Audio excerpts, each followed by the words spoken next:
Shalom Bapak Ibu Saudara sekalian.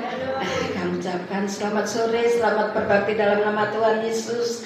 Oleh kasih kemurahan Tuhan, pemeliharaan Tuhan, kalau pada saat ini kita ada sebagaimana ada nih suatu kemurahan daripada Tuhan. Tuhan yang kita sembah, Tuhan yang sungguh baik, teramat baik dalam hidup kita. Kita akan mulai ibadah pada sore hari ini. Kita mau berdoa terlebih dahulu. Kami mengucapkan syukur terima kasih Tuhan Yesus. Engkaulah Tuhanku yang baik, Bapa yang baik, Bapa yang senantiasa mengasihi kami. Tuhan, kami bersyukur mempunyai Allah seperti Engkau Tuhan, yang senantiasa memberikan kami kekuatan selalu. Apapun yang terjadi dalam hidup kami Tuhan, kami tetap percaya kepadamu Tuhan, karena di dalam Engkau Tuhan ada kekuatan baru dalam hidup kami Tuhan. Pada saat sore hari ini kami menyerahkan ibadah raya sepenuhnya di dalam tangan-Mu Tuhan Yesus. Biar Engkau berkarya atas kami, berdaulat atas kami Tuhan. Kami juga menyerahkan akan saudara kami ya Tuhan Yesus. Pada saat ini belum hadir Tuhan, sertai mereka Tuhan, tibakan sampai tempat ini dengan selamat, untuk kami siap memuji, memuliakan nama-Mu, juga mendengarkan firman-Mu Tuhan Yesus. Tuhan Yesus, sekali lagi menyerahkan ibadah raya ini semuanya dalam tangan-Mu. Apabila masih ada kuasa yang mengganggu, kami tolak, kami hancurkan, hanya di dalam nama Tuhan Yesus. Kami percaya Tuhan Yesus, biar kuasa Roh Kudus-Mu menguasai kami, memberkati kami Tuhan. Sekali lagi memberkati para hamba-Mu yang melayani. Tuhan berikan urapan yang baru, supaya ada suasana surga turun di tengah-tengah saat ini. Kami percaya Tuhan, Engkau sudah hadir di tengah-tengah saat ini, melawat kami, memberkati pada kami Tuhan. Yang lemah dikuatkan, yang sakit disembuhkan, yang menghadapi persoalan, Tuhan pasti memberikan jalan keluar. Terima kasih Tuhan Yesus. Terima kasih, kami akan menyerahkan ibadah dan ini dari permulaan, pertengahan, sampai akhirnya hanya di dalam nama Tuhan Yesus. Kami sudah berdoa dan mengucapkan syukur. Biarlah kekuatan-Mu saja Tuhan dalam hidup kami Tuhan. Kami tanpa-Mu kami tidak bisa berbuat apa-apa Tuhan Yesus. Hanya kekuatan-Mu saja Tuhan. Makasih Tuhan.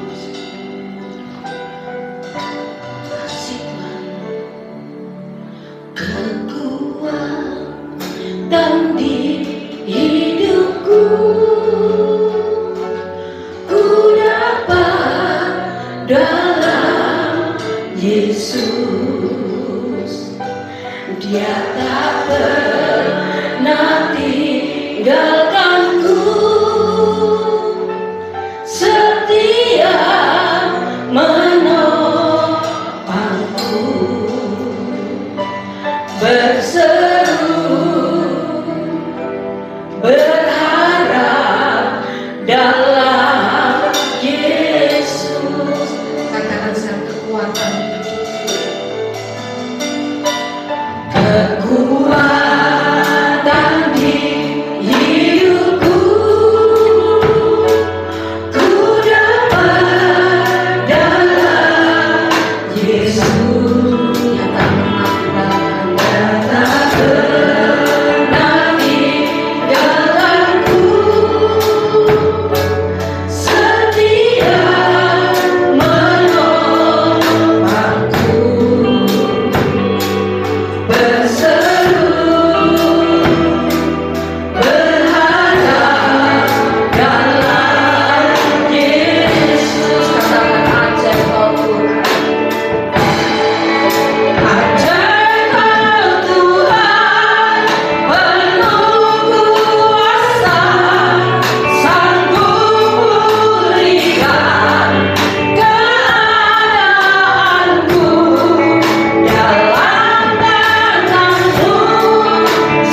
kasih Tuhan.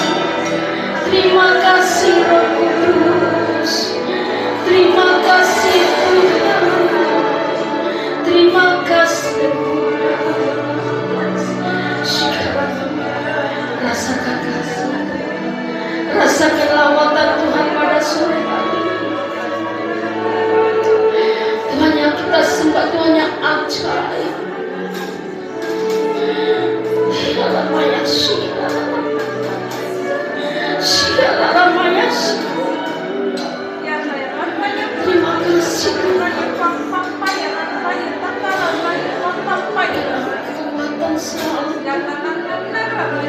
Tanpa kami tidak bisa buat apa-apa Tuhan. Kami hanya percaya kepadamu. Kami hanya mengandalkan kekuatan Tuhan. Tidak mampu berjalan sendiri tanpa-Mu Tuhan. Terima kasih. Terima kasih. Terima kasih Tuhan. Ajaib Tuhan, penuh kuasa, sanggup pulihkan keadaanku dalam tangan-Mu.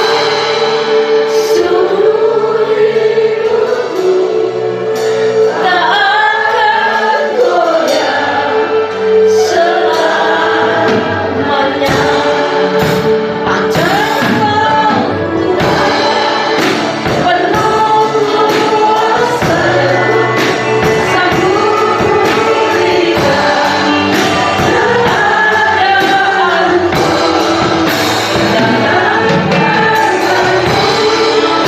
Seluruh hidupku tak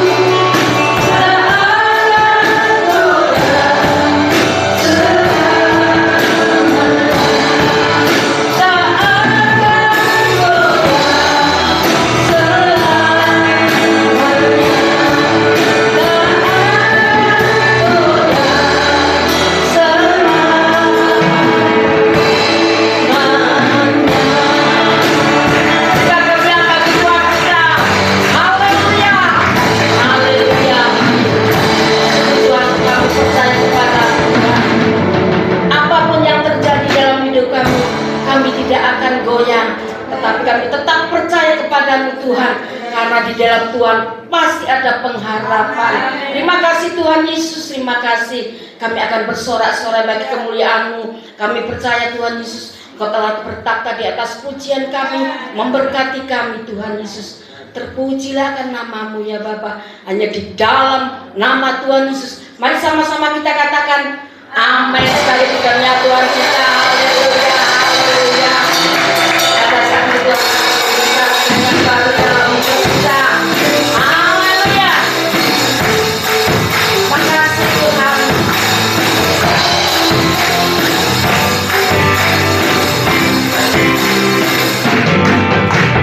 Tuhan memberikan nyanyian baru dalam hidupku, untuk memuji-muji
Berbahagialah orang yang kesukaannya ialah Taurat Tuhan, yang merenungkannya siang dan malam. Apa yang diperbuatnya pasti berhasil.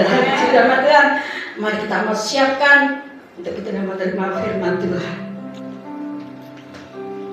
Kadangkala doa-doa kita tidak dijawab, tapi Tuhan yang kita sembah, Tuhan yang sangat setia.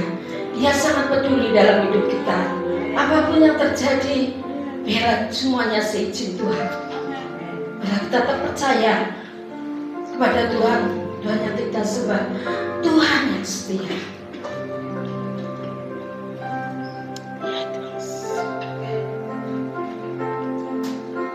Meskipun Tuhan tak menolongku, meskipun duri dalam dagingku, ku tetap memilih percaya dan mengucap syukur.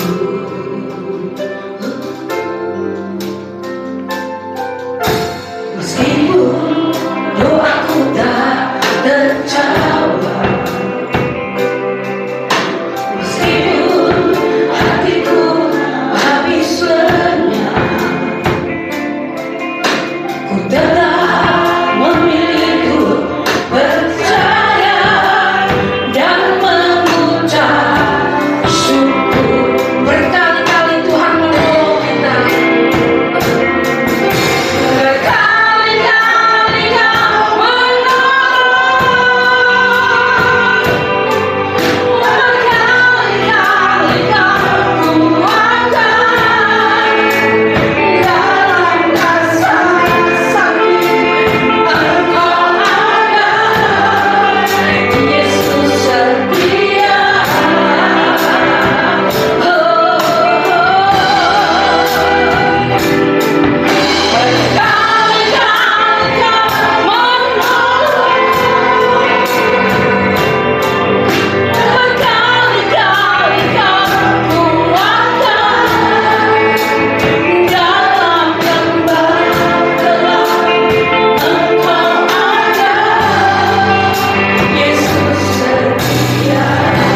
Terima kasih Tuhan. Engkau Allah yang setia. Engkau tidak pernah meninggalkan kami. Engkau tidak pernah lepas tangan kami Tuhan.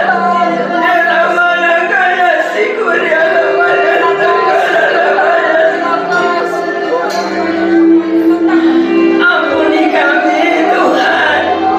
Banyak kali ketika doa kami belum terjawab, kami mulai mengeluh, kami mulai meragukan Engkau Tuhan. Ampuni Tuhan, ampuni. Malam hari ini Engkau sadarkan kami bahwa berkali-kali Engkau menolong kami. Kami ada sampai hari ini Tuhan karena kasih setiamu, bukan karena kekuatan kami, bukan karena kehebatan kami, bukan karena kebaikan kami. Terima kasih Tuhan, terima kasih Tuhan, terima kasih.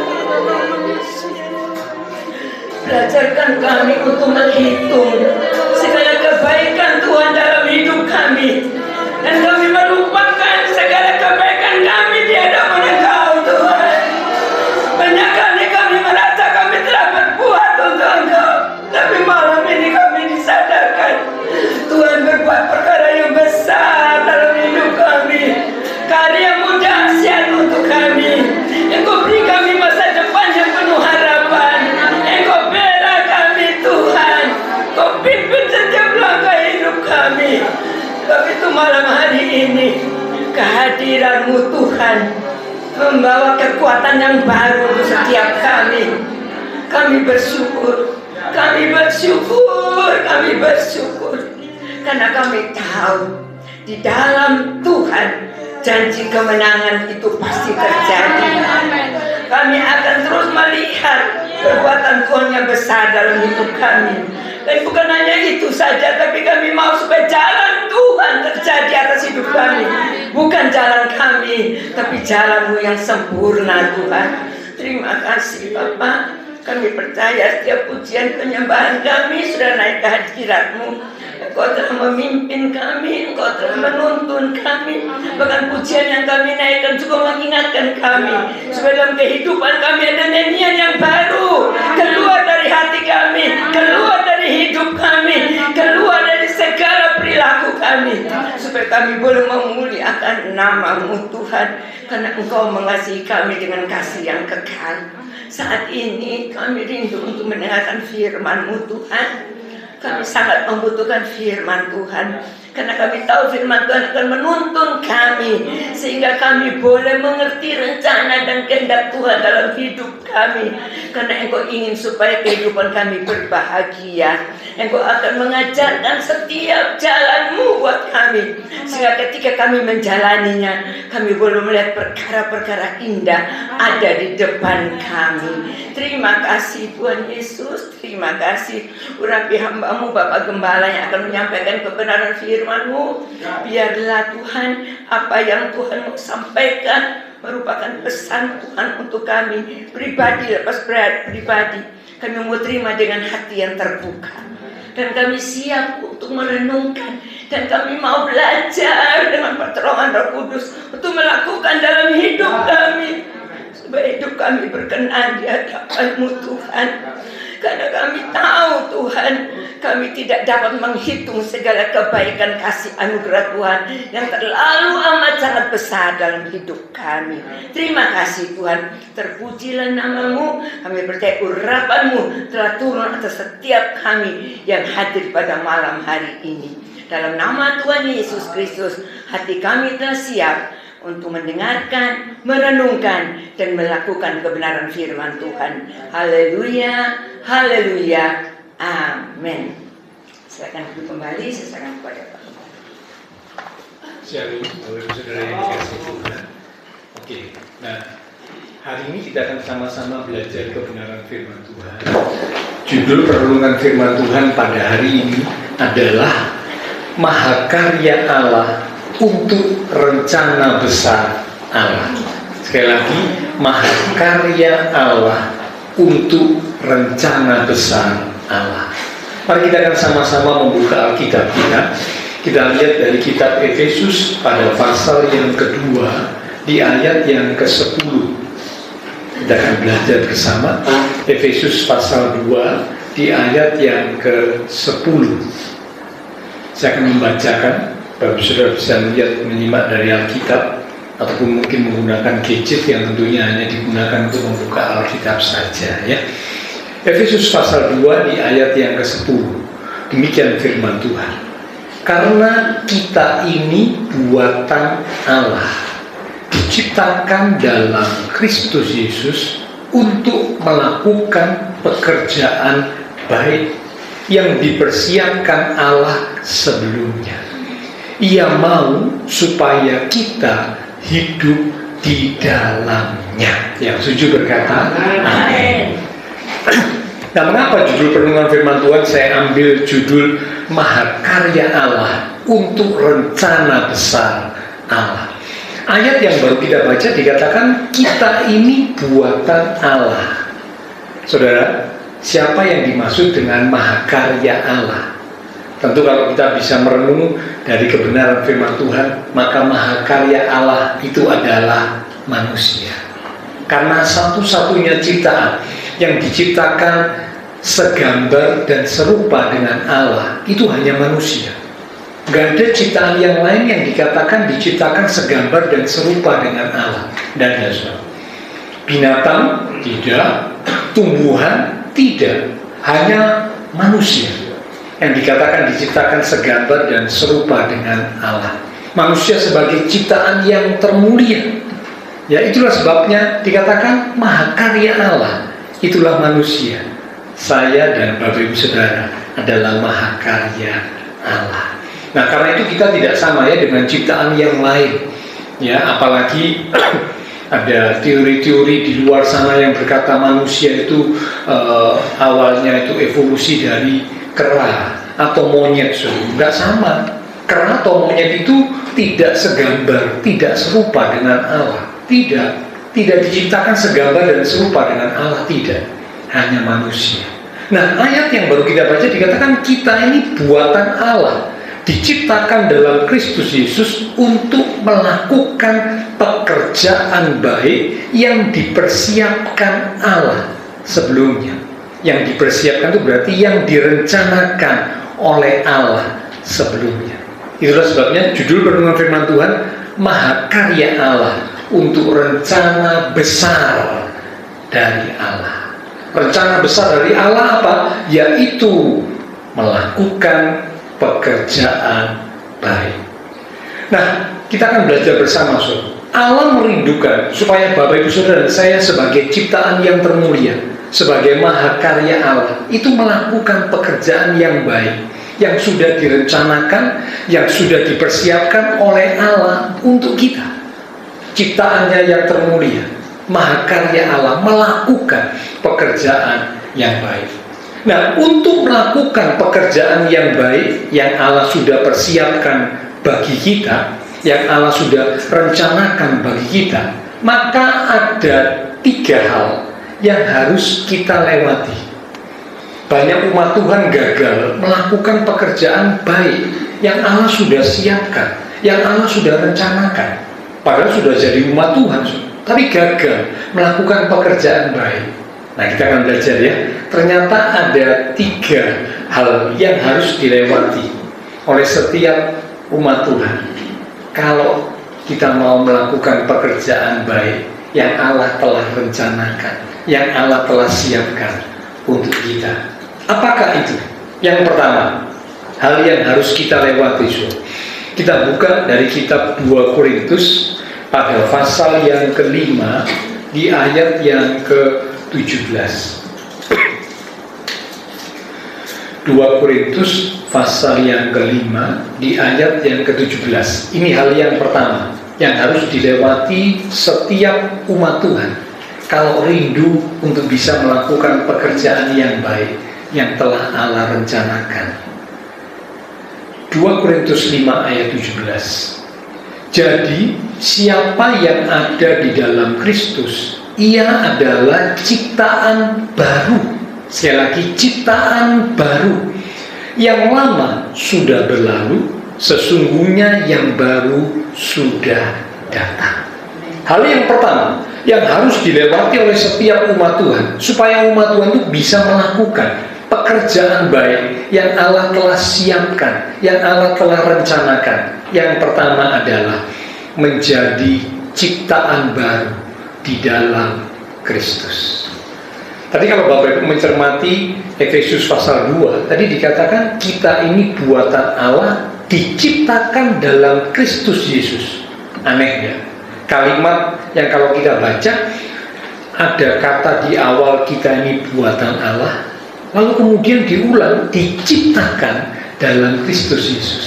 Nah, kata diciptakan dalam Kristus Yesus di kitab Efesus pasal 2 tadi, itu terjemahan aslinya itu bukan sekedar dicipta, tetapi dicipta ulang. Dicipta ulang. Ya, jadi awal pertama kali Allah sudah menciptakan, tetapi ketika manusia jatuh dalam dosa, maka rusaklah gambar rupa Allah dalam diri manusia, rusak, hancur. Mengapa? Karena kejatuhan manusia dalam dosa. Tetapi puji syukur, Allah mengutus anaknya yang tunggal, Yesus Kristus, datang ke dunia, mati di atas kayu salib untuk menebus, menyelamatkan manusia yang berdosa, supaya boleh mendapatkan pengampunan, mendapatkan kehidupan yang kekal. Nah, siapa yang percaya, dia dapat keselamatan. Nah, harus dicipta ulang di dalam Kristus. Ini hal yang pertama. Kalau kita mau menjadi umat-umat Tuhan yang bisa melakukan pekerjaan baik yang Allah rencanakan buat kita, maka kita harus menjadi ciptaan yang baru, dicipta ulang dalam Kristus Yesus. Kalau kita nggak dicipta ulang dalam Kristus Yesus, nggak bisa. Tabiat kita, hati kita masih condong pada yang jahat. Kalau Bapak Ibu baca di kitab Kejadian ya, itu dicatat setelah manusia jatuh dalam dosa, hati manusia itu selalu condong kepada yang jahat. Bukti yang paling nyata, mengajari seorang anak kecil, ya, anak kecil itu kan belum punya pengertian, belum punya pengetahuan. Orang tua ataupun orang-orang di sekitar mulai mengajari, membimbing, menasehati, yang mengarahkan, mengajari anak kecil hal yang baik itu sulit. Betul ya? Ini yang punya anak kecil seperti kayak Sugi dan Dian, ya, atau mungkin siapa yang lain yang punya anak-anak kecil, so, yaitu ngajari anak kecil itu sulit, so. Yang baik sulit, harus diingatkan, berulang-ulang dinasehati, berulang-ulang diingatkan, jangan begini, jangan begini, jangan begini, harus diulang-ulang, so. Tetapi aneh, jika melihat sesuatu yang jahat, sesuatu yang tidak baik, dengan mudah meniru. Orang tua tidak pernah ngajari anak untuk mengucapkan kata-kata kotor, tapi tiba-tiba pulang dari sekolah, anak sudah bisa mengucapkan kata-kata kotor. Loh, kenapa? Oh, ternyata mendengar temannya berkata seperti itu, lalu dengan mudah meniru, ya, mengucapkan kata-kata yang kotor, melakukan hal-hal yang tidak baik, dengan mudah ditiru. Ini bukti hati manusia condong, cenderung kepada yang jahat.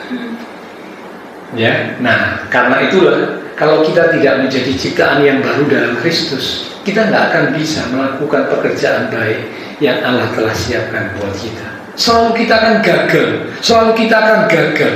Mengapa? Karena hati kita belum dibaharui di dalam Kristus.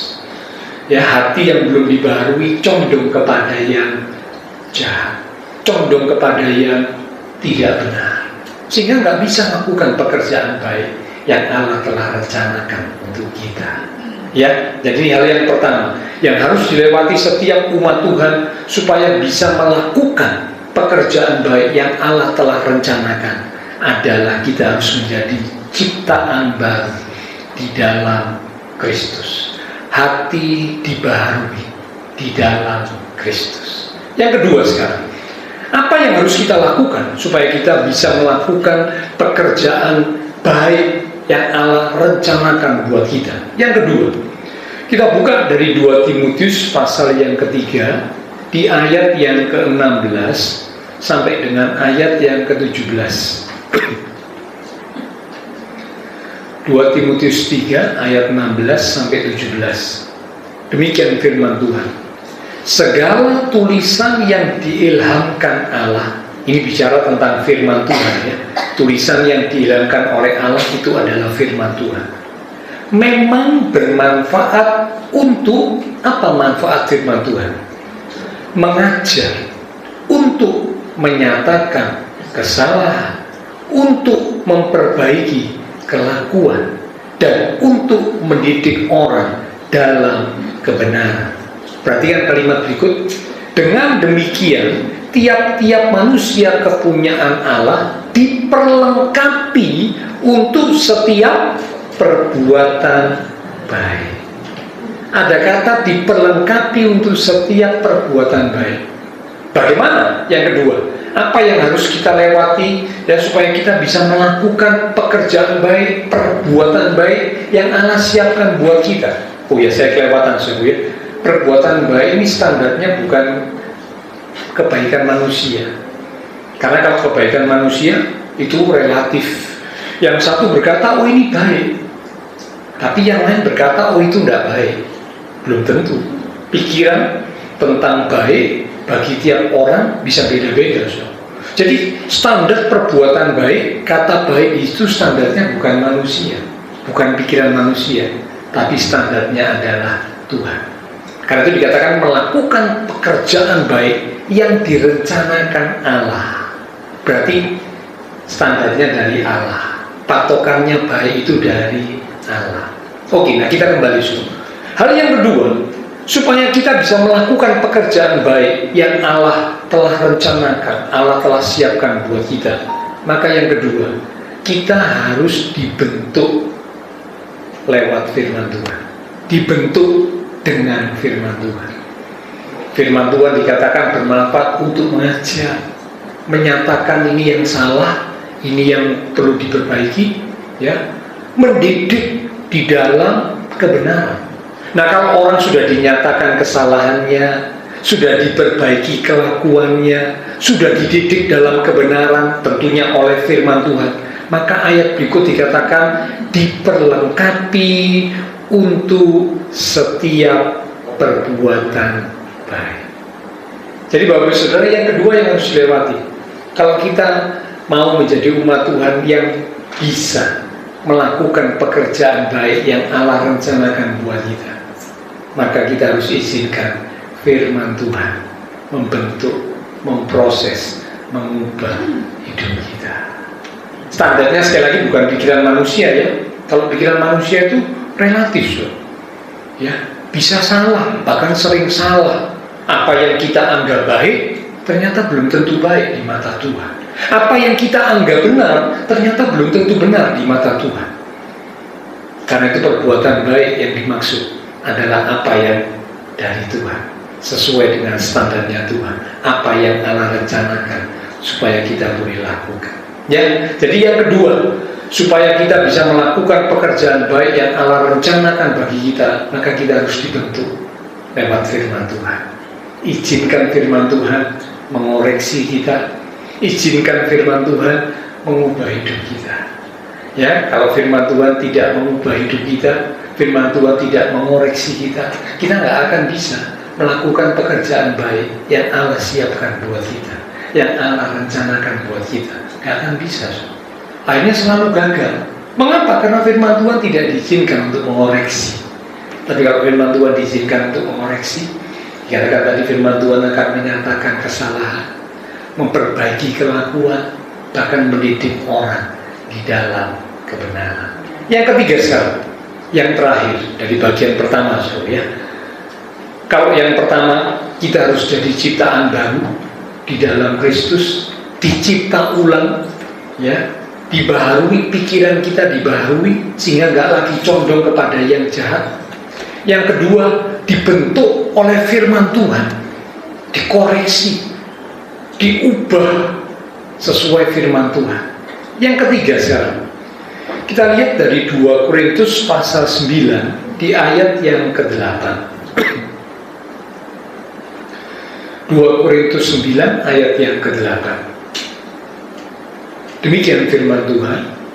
Dan Allah sanggup melimpahkan segala kasih karunia kepada kamu, supaya kamu senantiasa berkecukupan di dalam segala sesuatu, dan malah berkelebihan di dalam berbagai kebajikan.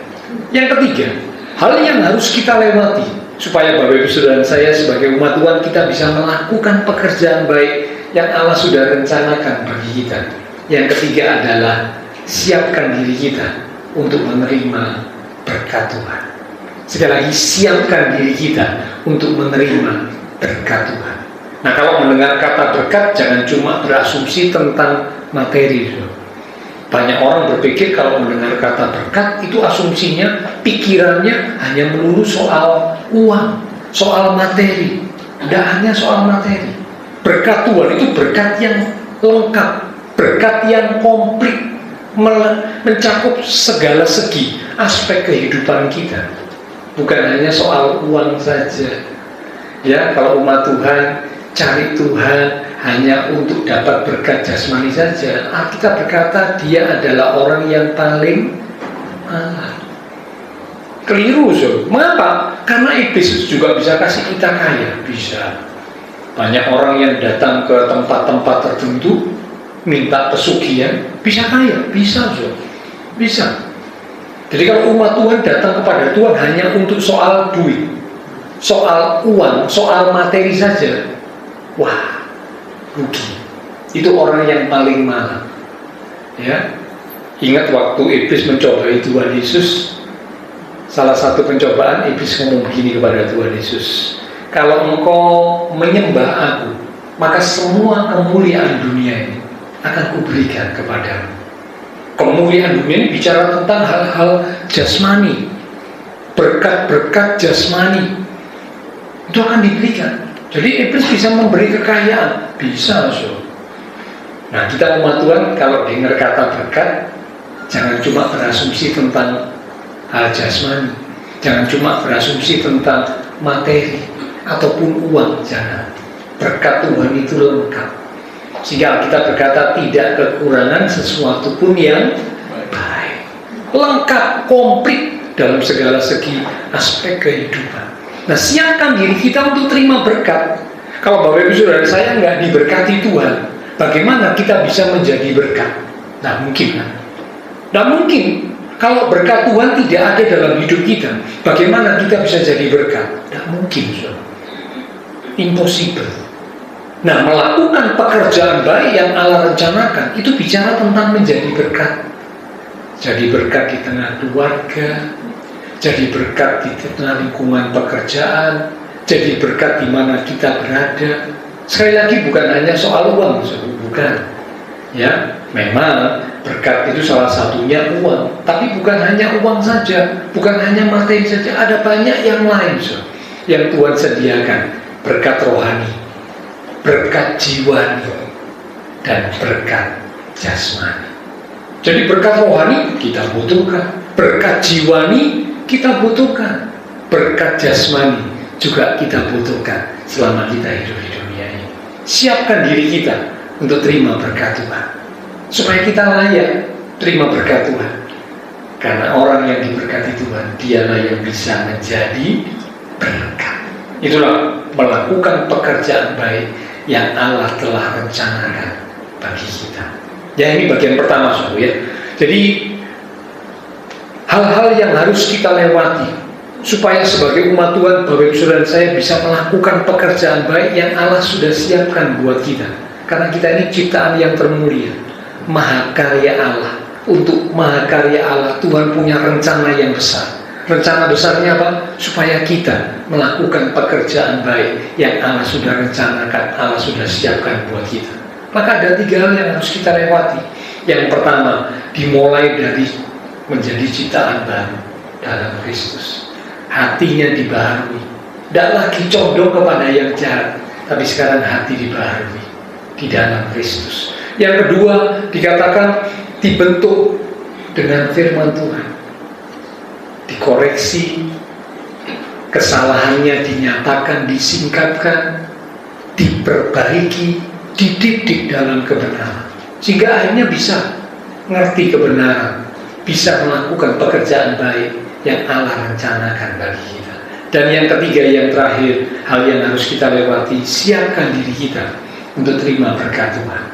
Bukan hanya soal materi, tetapi berkat rohani, berkat jiwani, dan juga berkat jasmani. Komplit, lengkap Allah sediakan. Kita siap menerimanya, sehingga kita boleh menjadi berkat. Nah sekarang bagian yang kedua, menjadi pertanyaan, mengapa kita harus melakukan perbuatan baik yang Allah rencanakan bagi kita? Mengapa? Ya, kalau dalam bahasa Surabaya itu bilang opo gitu ya. Kenapa saya sebagai umat Tuhan kok harus melakukan pekerjaan baik yang Allah sudah rencanakan, Allah sudah siapkan bagi saya harus lakukan pekerjaan baik. Mengapa? Apa alasannya? Ayo kita lihat sekarang. Ada beberapa alasan mengapa Bapak Ibu Saudara dan saya sebagai umat Tuhan harus melakukan pekerjaan baik yang telah Allah siapkan, Allah rencanakan bagi kita. Yang pertama, ini alasan pertama ya, pekerjaan baik itu adalah bukti iman. Sekali lagi, pekerjaan baik itu adalah bukti iman. Ini alasan yang pertama. Mengapa umat Tuhan harus melakukan pekerjaan baik yang Allah rencanakan? Karena pekerjaan baik itu adalah bukti iman. Kita lihat Yakobus pasal yang kedua di ayat yang ke-14 mulai. Yakobus 2 ayat 14 mulai. Demikian firman Tuhan. Apakah gunanya, saudara-saudaraku, jika seorang mengatakan bahwa ia mempunyai iman, padahal ia tidak mempunyai perbuatan? Dapatkah iman itu menyelamatkan dia? Jangan ditutup dulu ya, nanti ada ayat berikutnya yang kita baca. Dikatakan apakah gunanya kalau seorang berkata aku punya iman, tetapi dikatakan tidak punya perbuatan. Dengan kata lain, punya iman kalau nggak punya perbuatan itu tidak ada gunanya. Ayo kita lihat ayat selanjutnya ya. Di ayat yang ke-20, tetap Yakobus 2 ayat 20. Ini lebih jelas. Hai manusia yang bebal, maukah engkau mengakui sekarang bahwa iman tanpa perbuatan adalah iman yang kosong? Kosong itu berarti tidak ada gunanya, tidak ada manfaatnya, kosong, sia-sia. Ini lebih tegas. Iman tanpa perbuatan itu kosong. Satu ayat lagi, kita lihat di ayat yang ke-22.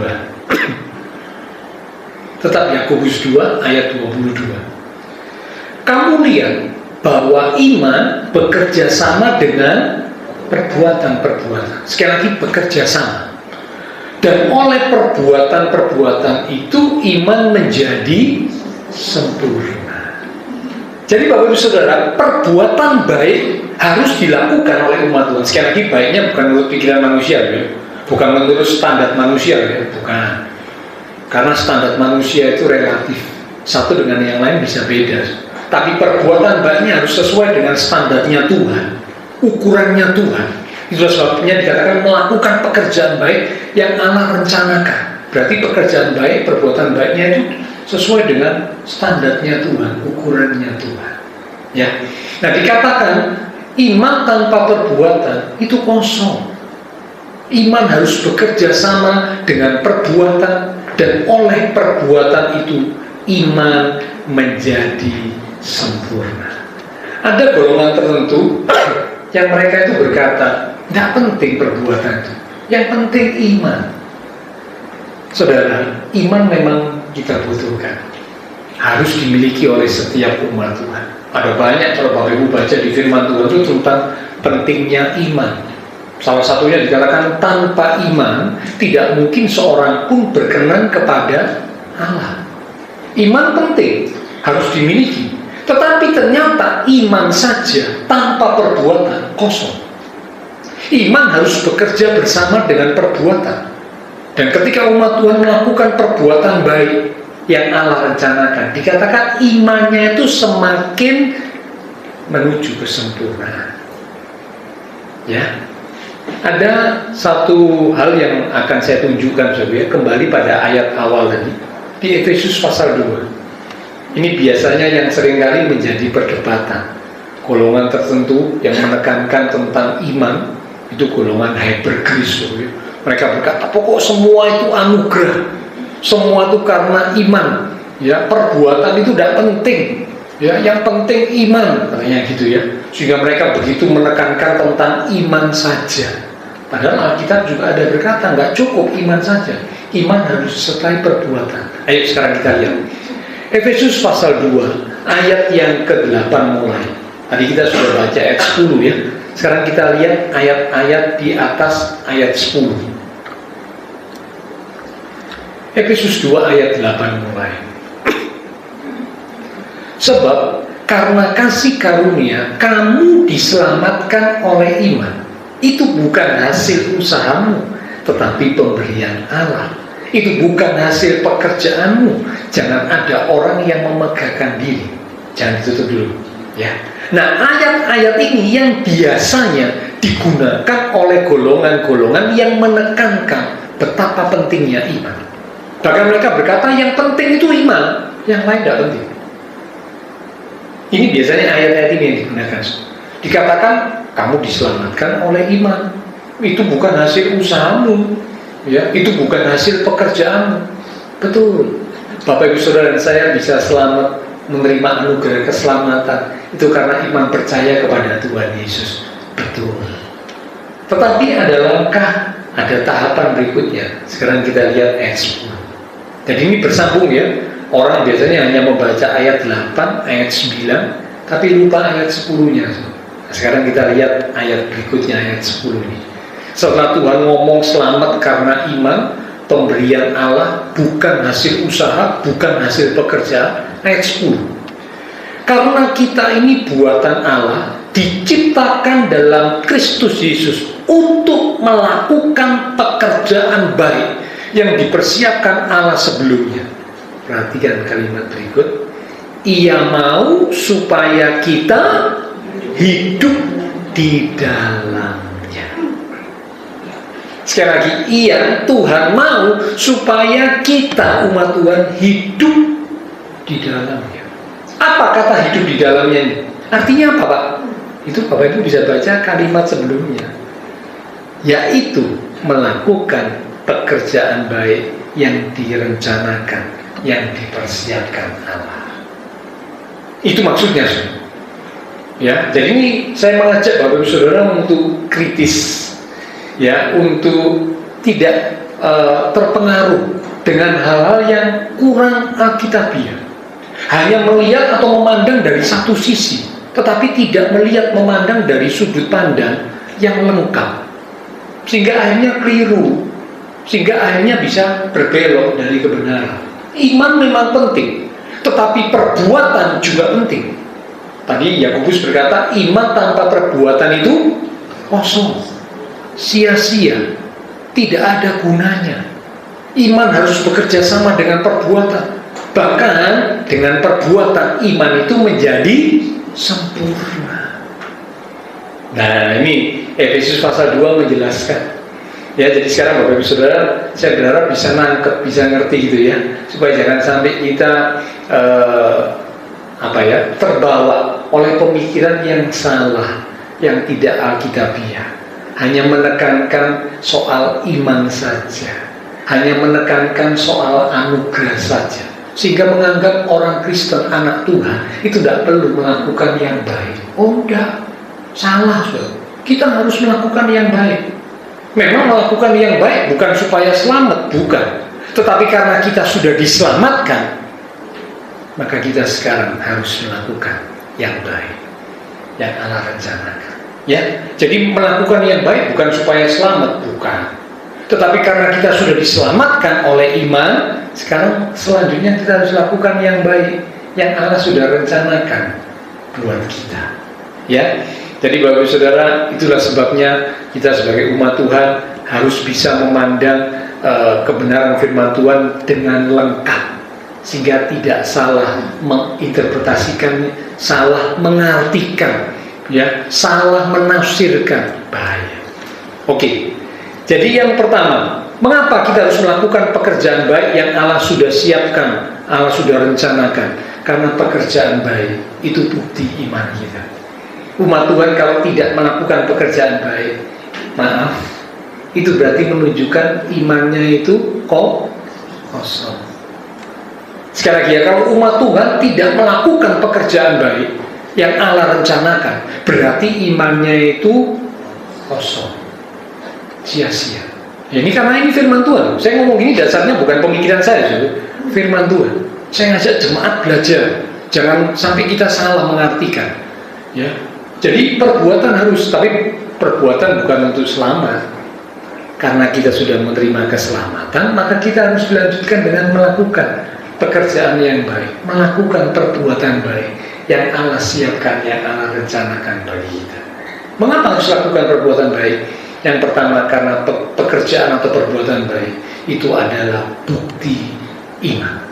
Yang kedua, mengapa sebagai umat Tuhan kita harus melakukan pekerjaan baik yang Allah siapkan bagi kita? Yang kedua, pekerjaan baik adalah buah dari hidup kita. Sekali lagi, pekerjaan baik itu adalah buah dari hidup kita. Kalau Bapak Ibu Saudara menanam sebuah pohon buah, ya, tanaman buah, ya, tentu kita berharap bahwa pohon buah yang kita tanam itu bisa menghasilkan buah. Apa yang terjadi jika kita menanam pohon buah, sekian tahun kita tanam, kita pelihara, kita rawat, kita sirami, dan sebagainya, namun ternyata pohon itu tidak menghasilkan buah? Tentu Bapak Ibu Saudara satu saat akan merasa kecewa. Ya, diceritakan dalam Alkitab ada pohon yang tidak berbuah, dikatakan itu sudah diupayakan, tapi pohon itu tidak menghasilkan buah. Sampai satu saat dikatakan, tebanglah dia. Seperti pohon buah yang harus mengeluarkan buah, Tuhan mau juga hidup kita sebagai umat Tuhan itu mengeluarkan buah. Ya, dengan apa kita mengeluarkan buah? Dengan melakukan pekerjaan baik. Ayo kita lihat ayatnya ya, dalam kitab Kolose pasal yang pertama di ayat yang ke-10. Kolose pertama di ayat yang ke-10. Sehingga hidupmu layak di hadapannya serta berkenan kepadanya dalam segala hal. Perhatikan kalimat berikut. Dan kamu memberi buah dalam segala pekerjaan yang baik. Cukup sampai situ. Dikatakan kamu ini Bapak Ibu Saudara dan saya sebagai umat Tuhan, ya, memberi buah atau menghasilkan buah dalam segala pekerjaan yang baik. Jelas. Alasan yang kedua, mengapa kita sebagai umat Tuhan harus melakukan pekerjaan baik yang Allah sudah rencanakan bagi kita? Jawabannya, karena itu berarti kita berbuah. Kalau umat Tuhan tidak melakukan pekerjaan baik yang Allah sudah rencanakan, itu berarti hidupnya tidak berbuah. Tuhan mau umat Tuhan, sebagai umat Tuhan kita harus berbuah. Dan itu akan bisa terjadi kalau kita melakukan pekerjaan baik yang Allah sudah rencanakan bagi kita. Alasan yang ketiga, mengapa kita harus melakukan pekerjaan baik yang Allah sudah rencanakan, Allah sudah persiapkan bagi kita? Yang ketiga, alasannya ya, pekerjaan baik adalah korban yang berkenan di hati Tuhan. Sekali lagi, pekerjaan baik adalah korban yang berkenan di hati Tuhan. Mari kita lihat ayatnya dalam kitab Ibrani pasal yang ke-13 di ayat yang ke-16. Ibrani 13 ayat 16. Dan janganlah kamu lupa berbuat baik. Nggak boleh lupa, ya. Jadi berarti harus berbuat baik, harus mengerjakan pekerjaan baik, melakukan perbuatan baik. dan memberi bantuan. Perhatikan kalimat berikut. Sebab korban-korban yang demikianlah yang berkenan kepada Allah. Bapak Ibu Saudara, ternyata alasan yang ketiga, mengapa sebagai umat Tuhan kita harus melakukan pekerjaan baik yang Allah rencanakan bagi kita? Jawabannya, pekerjaan baik itu adalah korban yang berkenan di hadapan Tuhan. Ya, bicara tentang korban, namanya korban, itu berarti pasti ada rasa sakit. Kalau Bapak Ibu Saudara melakukan sesuatu tidak ada rasa sakit, itu bukan korban. Tetapi korban itu terjadi, kita rasakan karena ada rasa sakit. Itu namanya korban. Ya. Nah, perbuatan baik itu harus menjadi korban yang berkenan kepada Tuhan. Jadi kalau Bapak Ibu Saudara dan saya mau belajar melakukan perbuatan baik yang Allah rencanakan, itu pasti timbul rasa sakit. Sakitnya itu melawan keinginan daging kita.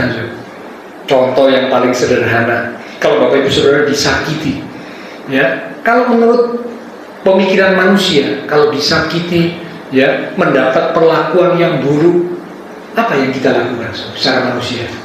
Dibalas. Bahkan orang di luar sana berkata pembalasan itu lebih kejam, katanya gitu. Kamu nampar aku 1 kali, aku nampar kamu 2 kali, bahkan aku bisa nampar kamu 5 kali. Itu orang di luar sana, ya. Nah, itu memang itu manusiawi, ya, karena kamu nyakiti aku, kamu melakukan yang jelek, yang buruk, yang jahat kepadaku, aku akan balas, dan pembalasanku lebih parah, lebih besar, lebih kejam daripada apa yang kamu sudah lakukan yang menyakiti aku. Itu pemikiran manusia secara umum yang tidak mengenal Tuhan. Tapi kalau yang mengenal Tuhan, Tuhan ngomong apa sih? Kalau kamu diperlakukan yang jahat, membalas kejahatan dengan kebaikan. Waduh, Pak buru-buru balas dengan kebaikan. Tidak balas saja sudah sulit, Pak. Ya memang ya, latihannya itu pertama kali tidak balas loh. Itu latihan pertama kali. Karena kamu membalas dengan yang baik itu lebih sulit lagi. Jadi kalau kita mendapat perlakuan yang jahat, perlakuan yang tidak sebagaimana mestinya, ya. Nah, ayo jangan balas kejahatan dengan kejahatan. Pertama kali nggak membalas. Yang kedua sekarang belajar nabur, belajar lakukan yang baik. Nah ini berarti sebuah korban. Korban sakit. Lalu disakiti kok, dapat perlakuan yang buruk, tidak balas, malah balas dengan yang baik. Aduh sakit, Pak, hati saya, daging saya sakit, Pak, tidak bisa terima rasanya, Pak. Ya, tapi itu firman Tuhan. Nah ini korban yang berkenan di hadapan Tuhan. Nah kalau Bapak Saudara rindu untuk menjadi umat Tuhan yang bisa menyampaikan korban yang berkenan di hati Tuhan, itu saat kita belajar melakukan pekerjaan baik yang Allah rencanakan bagi kita. Saya ngomong gini bukan berarti saya sudah sempurna, bukan ya. Saya juga masih belajar. Jujur saya juga masih belajar. Oh, banyak kelemahan, banyak kekurangan. Saya belajar.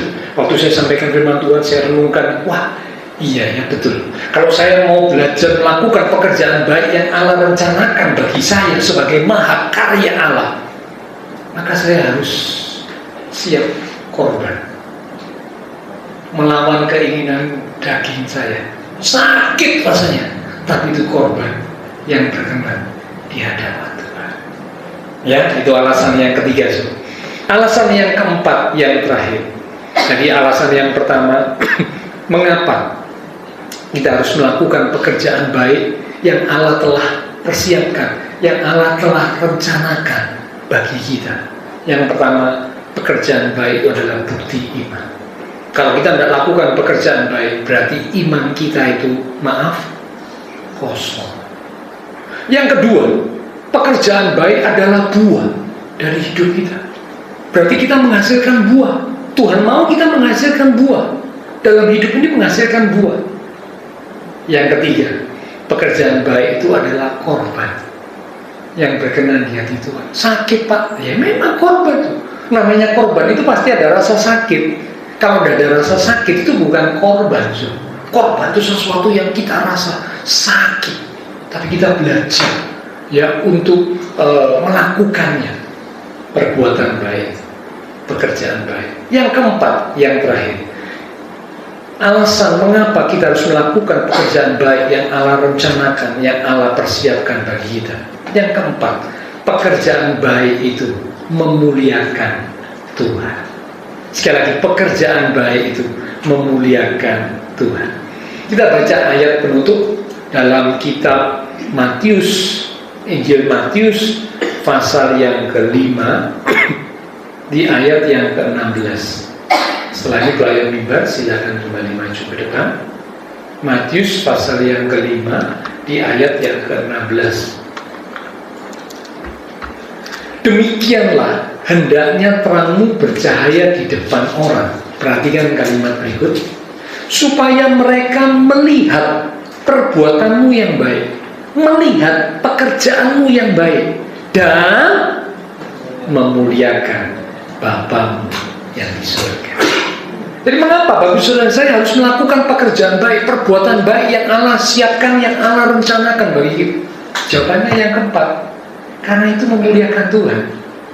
Ya tentu kalau kita sadar ya kita ditanya, rindu nggak dalam hidup ini memuliakan Tuhan? Pasti semua Bapak Ibu Saudara jawabannya saya rindu memuliakan Tuhan. Betul kan? Pasti Saudara. Kalau kita sadar ya, tapi kalau kita nggak sadar ya mungkin jawabannya beda. Tapi kalau kita sadar pasti kita berkata aku rindu supaya hidupku ini boleh memuliakan Tuhan. Nah bagaimana caranya supaya bisa memuliakan Tuhan? Lakukan pekerjaan baik, perbuatan baik yang Allah rencanakan bagi kita, yang Allah persiapkan bagi kita. Karena Bapak Ibu Saudara saya adalah mahakarya Allah untuk rencana Allah yang besar dalam hidup kita.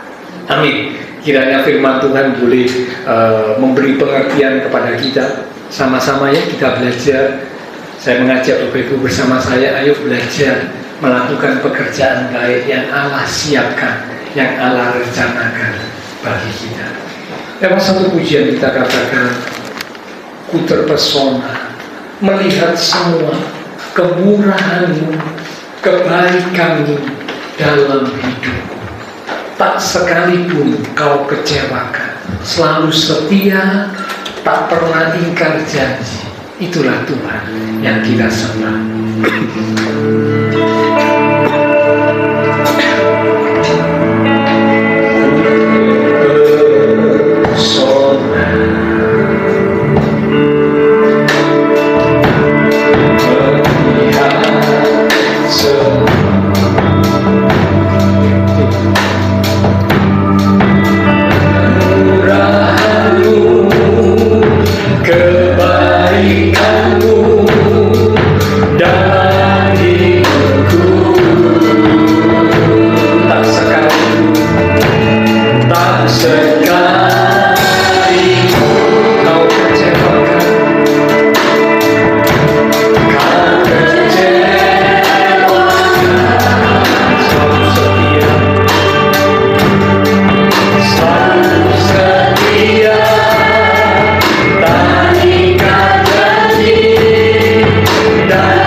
hadapan-Mu Tuhan. Kami sadar kami perlu dibentuk, kami perlu diproses supaya kami bisa melakukan pekerjaan baik yang Allah telah rencanakan, yang Allah telah persiapkan buat kami, dan Tuhan mau supaya kami hidup di dalamnya. Tolong kami Tuhan, tolong kami Tuhan, supaya kami belajar untuk bisa melakukan pekerjaan baik yang Allah siapkan bagi kami. Karena pekerjaan baik itu bukti iman kami. Pekerjaan baik itu adalah buah dalam hidup kami. Pekerjaan baik itu adalah korban yang berkenan di hadapan Tuhan. Dan pekerjaan baik itu memuliakan Tuhan. Karena itu kami mau memberi hati kami untuk dicipta ulang, menjadi ciptaan yang baru di dalam Tuhan. Hati kami diubahkan, hati kami dibaharui, sehingga tidak lagi condong kepada yang jahat, tapi kami mau dengan hati yang dibaharui, kami belajar untuk melakukan pekerjaan baik yang Allah siapkan bagi kami. Bahkan kami izinkan firman Tuhan membentuk kehidupan kami, menyatakan kesalahan kami, mengoreksi kami, memperbaiki kelakuan kami, bahkan mendidik kami di dalam kebenaran, sehingga kami diperlengkapi untuk setiap pekerjaan yang baik yang Tuhan mau kami lakukan. Dan kami belajar untuk kami siap menerima berkat Tuhan. Bukan hanya sekedar berkat jasmani, tapi berkat yang lengkap, berkat yang komplit, berkat rohani, berkat jiwani, dan juga berkat jasmani. Karena kalau kami sudah menerima berkat Tuhan, baru kami bisa menjadi berkat, baru kami bisa melakukan perbuatan baik yang Allah persiapkan buat kami. Hamba terbatas untuk berkata dan menjelaskan. Roh Kudus, Engkau yang akan terus berkata-kata, mengingatkan firman yang sudah kami terima, sehingga kami boleh sebagai mahakarya Allah masuk dan berada di dalam rencana Allah yang besar, yaitu melakukan pekerjaan baik. Terima kasih Tuhan. Hamba berdoa, biarlah Engkau memberkati setiap umat-umat-Mu ya Tuhan. Diberkati iman rohani, diberkati keluarga rumah tangga, diberkati usaha pekerjaan, diberkati studi sekolah, diberkati kesehatan kami, bahkan diberkati masa depan kami. Engkau berjanji menyediakan masa depan yang indah, penuh dengan pengharapan. Terima kasih Tuhan Yesus. Terima kasih semua yang sudah melayani, persembahan yang dipersembahkan, apapun yang dilakukan setiap umat Tuhan karena mengasihi Tuhan. Allah sumber segala berkat akan memberkati kembali dan terus memakai hidup kami untuk kami pulih lebih lagi memuliakan Tuhan. Berdoa buat teman-teman seiman yang tidak bisa hadir. Jika ada mereka yang sakit, kami berdoa Tuhan Engkau jamah, berikan kekuatan, kesehatan, kesembuhan di dalam nama Tuhan Yesus. Oleh bila Tuhan Yesus yang sakit disembuhkan, yang lemah dikuatkan, yang susah dihiburkan. Bahkan yang sedang menghadapi masalah pergumulan, dengan iman yang teguh kami tetap menanti-nantikan Tuhan. Dengan satu keyakinan Tuhan menyatakan pertolongan tepat waktu.